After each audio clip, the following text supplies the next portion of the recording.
সমতল ক্ষেত্রের ক্ষেত্রফল আমরা দেখব এখানে সমতল ক্ষেত্রের ক্ষেত্রফল অর্থাৎ প্লেন ক্ষেত্রের ক্ষেত্রফল।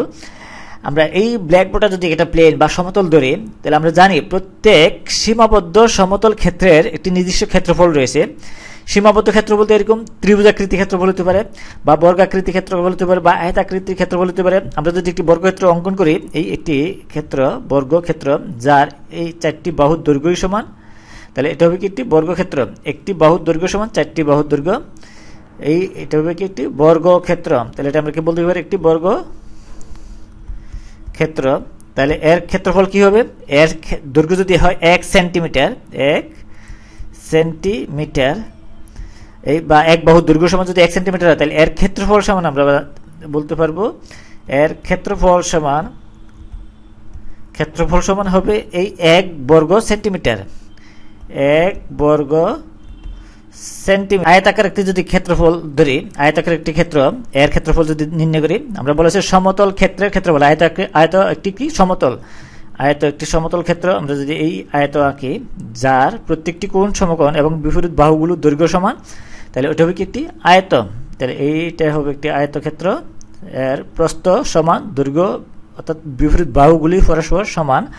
তাহলে এর যদি দৈর্ঘ্য যদি হয় এ এবং দৈর্ঘ্য যদি হয় এ এবং প্রস্থ যদি হয় বি, এটা যদি বি এবং দৈর্ঘ্য যদি এ হয়, এই আয়তক্ষেত্রের ক্ষেত্রফল ঠিক ঠিক আয়তক্ষেত্র এর ক্ষেত্রফল হবে এই যদি এটা হয় একক, এত একক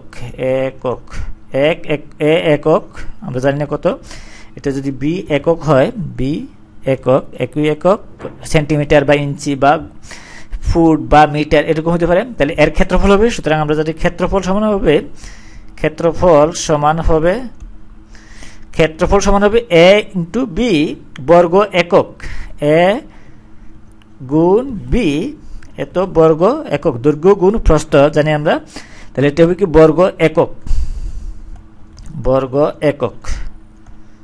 এটা দুটি ক্ষেত্রের ক্ষেত্রফল যদি সমান হয়, আমরা এই সমান চিহ্ন ব্যবহার করে থাকি। এরকম দুটি ক্ষেত্রের ক্ষেত্রফল যদি সমান হয়, একটি ক্ষেত্রফল অঙ্কন, এই আরেকটি ক্ষেত্রফল অঙ্কন করি। আমরা যদি এই ক্ষেত্রফলের দৈর্ঘ্য প্রস্থ আমরা যদি অঙ্কন করি এরকম, এইটা হচ্ছে কি একটি দৈর্ঘ্য সমান যদি আরেকটুকু বের করি এরকম, আমরা যদি আরেকটি ত্রিভুজ অঙ্কন করি এর প্রস্থ ধরে হিসাব করে, তাহলে এইটা হবে একটি ত্রিভুজ।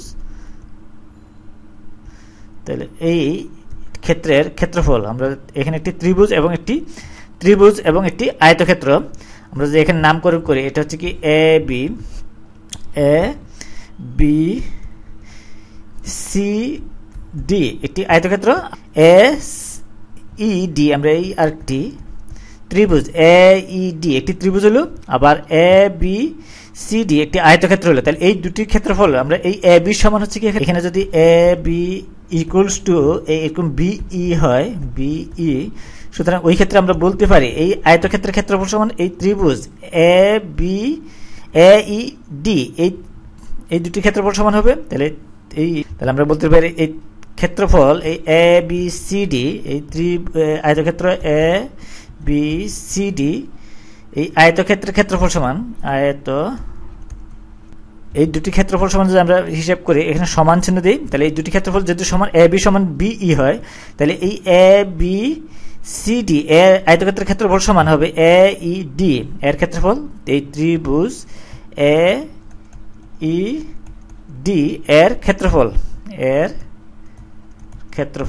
তাহলে এই দুটি ত্রিভুজের ক্ষেত্রফল সমান হলে আমরা কি করতে পারি, সমান চিহ্ন ব্যবহার করতে পারি।